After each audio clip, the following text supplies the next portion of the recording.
So I see Vander and Johanna. And Morgan, are you there with us as well? Hi, Morgan. So I'm going to walk you through a story, the story we just heard, using a technique from Godly Play. So I want you to look closely because after we hear the story and I tell the story, we will wonder together. And while this is something that not just the kiddos get to do, I'll make sure that I want you, Morgan and Johanna and Vander, I want you to share what you wonder about the story. And adults, feel free to chime in as well. But we will make space for our kiddos to be able to share. So this is the Sea of Galilee. This will be the stage where our story happens today.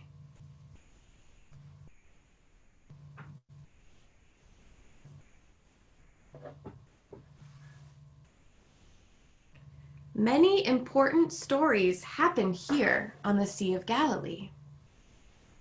So we get to have a little piece of it here in our community. The sea is a strange and wonderful place. When the wind blows, the sea is rough and the waves crash. But when the wind dies down, it's calm and peaceful. Now Jesus, this is our Jesus. Jesus and his disciples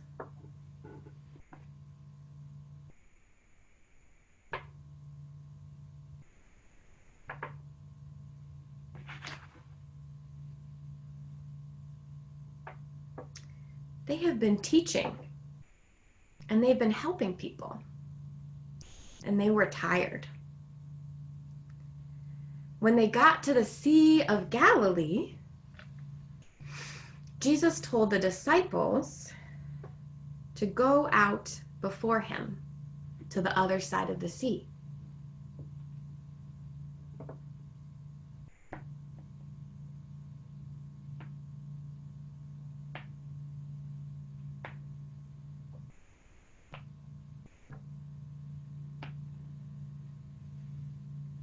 And then Jesus went away by himself to pray. Later that night, the boat was far from shore.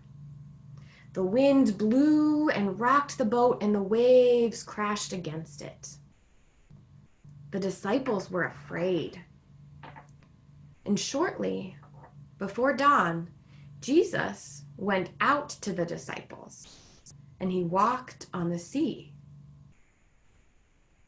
When they first saw him, they cried out, "It's a ghost!" And they were terrified. Right away, Jesus said, "Do not be afraid, it is I." And Peter said, "Lord, if it is really you, call for me to come out to you on the water."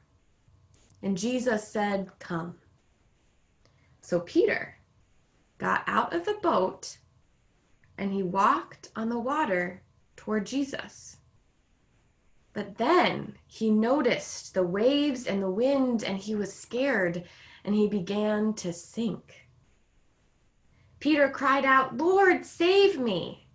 And right away, Jesus reached out and saved him.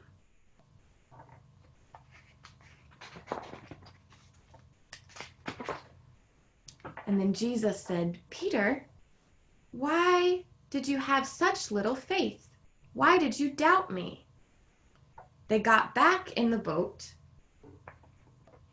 and the storm stopped. Everyone was amazed, and they said, "Surely you are the Son of God."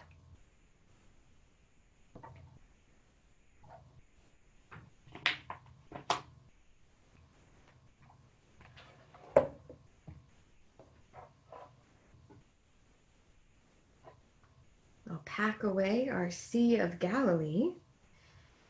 And then I'm going to invite you to wonder with me. I wonder,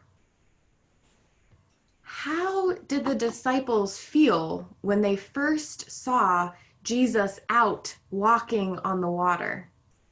What do you think? Scared.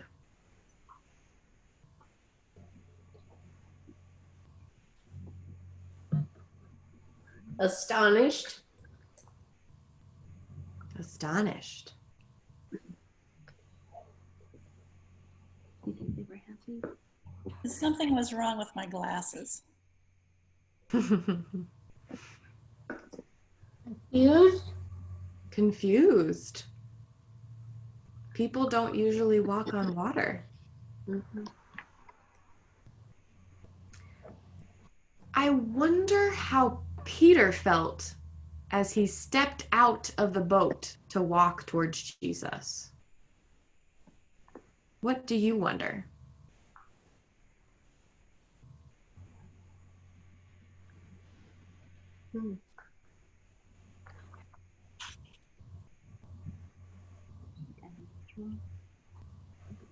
Hesitant.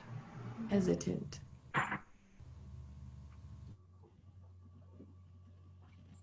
I wonder what the other disciples thought about that.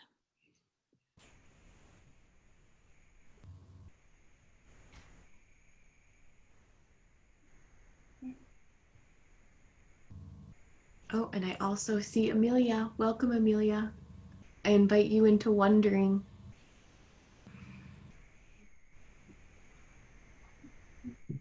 I wonder how Peter felt when Jesus saved him. What do you wonder?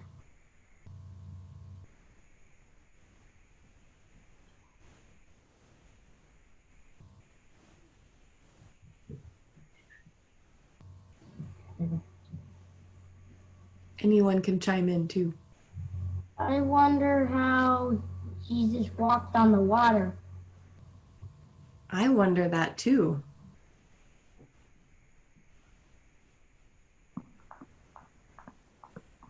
I wonder why I doubted my faith that Jesus could save me.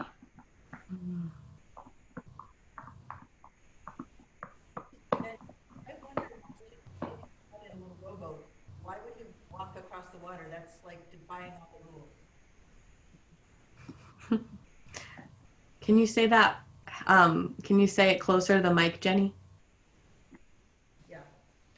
So I wonder why Jesus didn't just come out in a little rowboat. Like why didn't he fly? Why did he like walk on the water? That's so showy and silly. Oh, yeah. Yeah.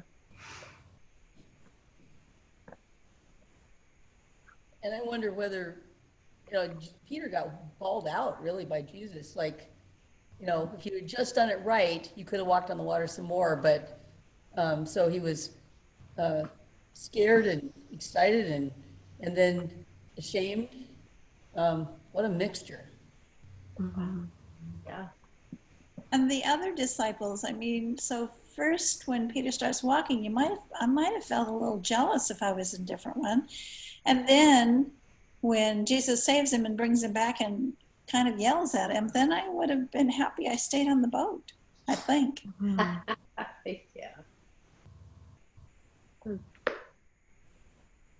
I wonder what your favorite part of the story is.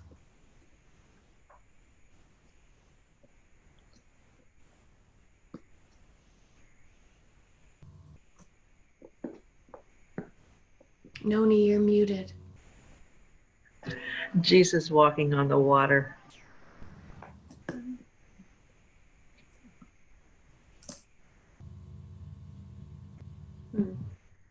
My favorite part was Jesus saving Peter. I see a lot of nods for that, Morgan. I think other people agree that's their favorite part too.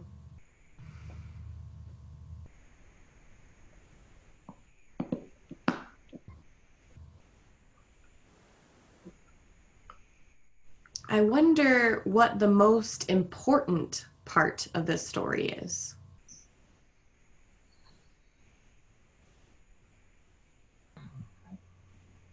Do you always keep your faith whenever you're walking on the water?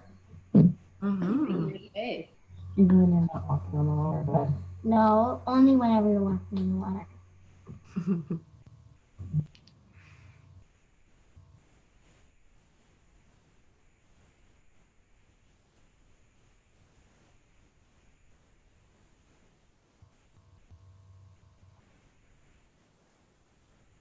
I wonder if there's anything that we could leave out of this story and we would still have everything we need.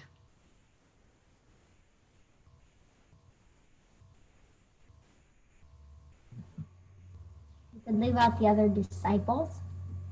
Yeah, we'll just leave them behind. Peter and Jesus on the boat. Oh, I see someone.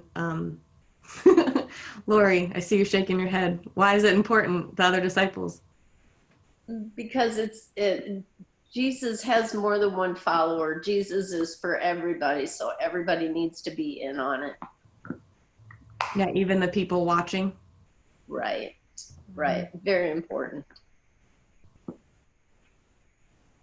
And that's what's wonderful about this wondering, is that we can have different perceptions or different wonderings that sometimes don't match up, and that's good. There's no right or wrong wondering. I'd Is it like to important that leave Jesus out Peter prayed getting as in opposed trouble. to went out to dinner or something? Or is that just time filler?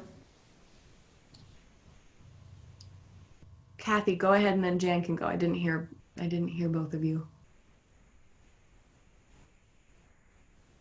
Oh, you're muted, Kathy.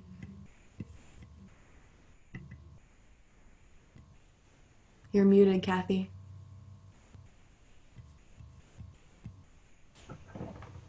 Sorry, is it important that Jesus went to pray, or could he have just gone out to dinner or something? Is that just time filler?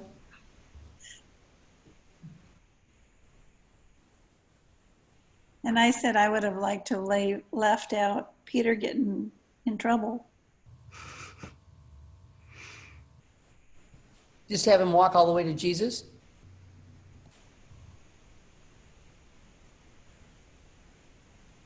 No, getting bawled out afterwards.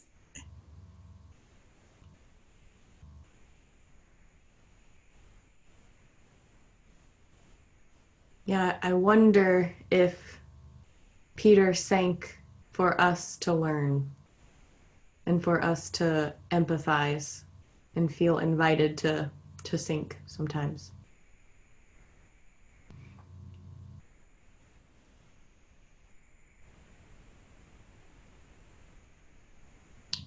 I'm grateful for all of your wonderings.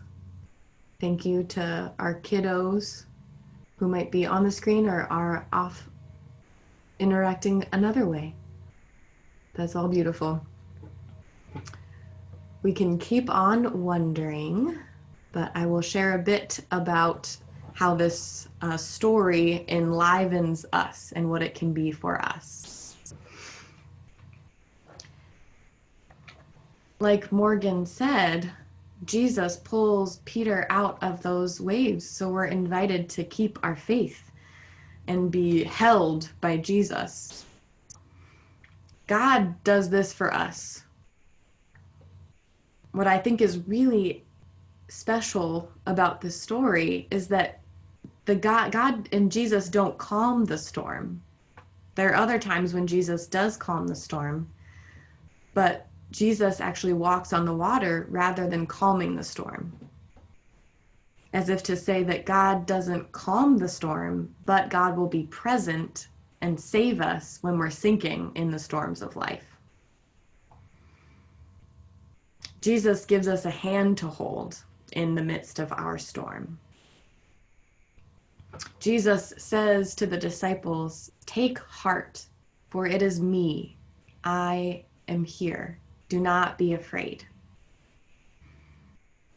In this story, we are invited with Peter to have the courage to get out of the boat and to fail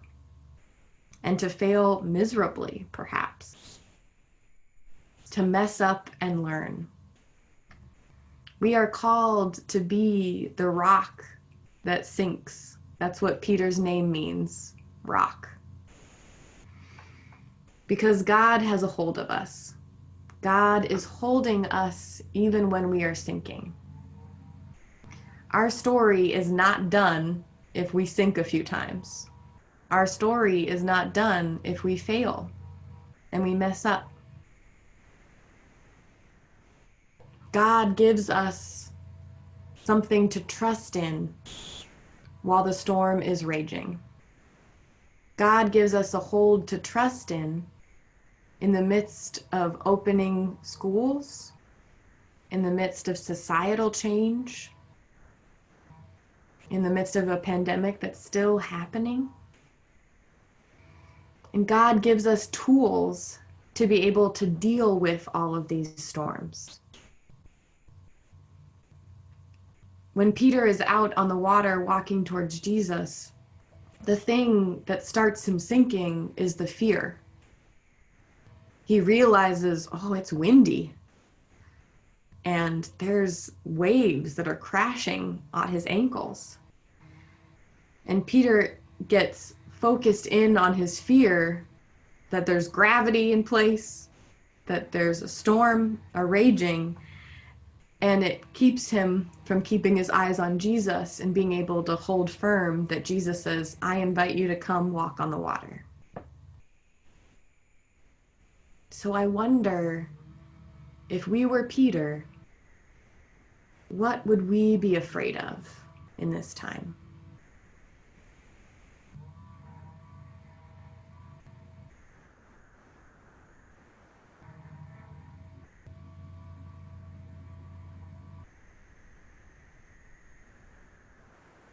I wonder what holds us back from getting out of the boat, or what sinks us if we do step out of the boat.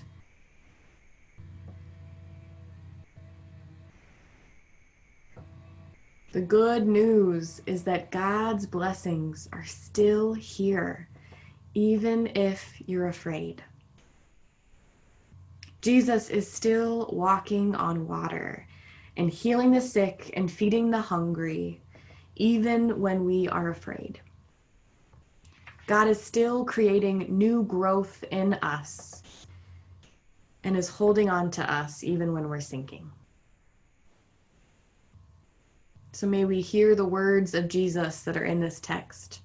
Take heart, have courage, do not be afraid. Trust that God is holding you.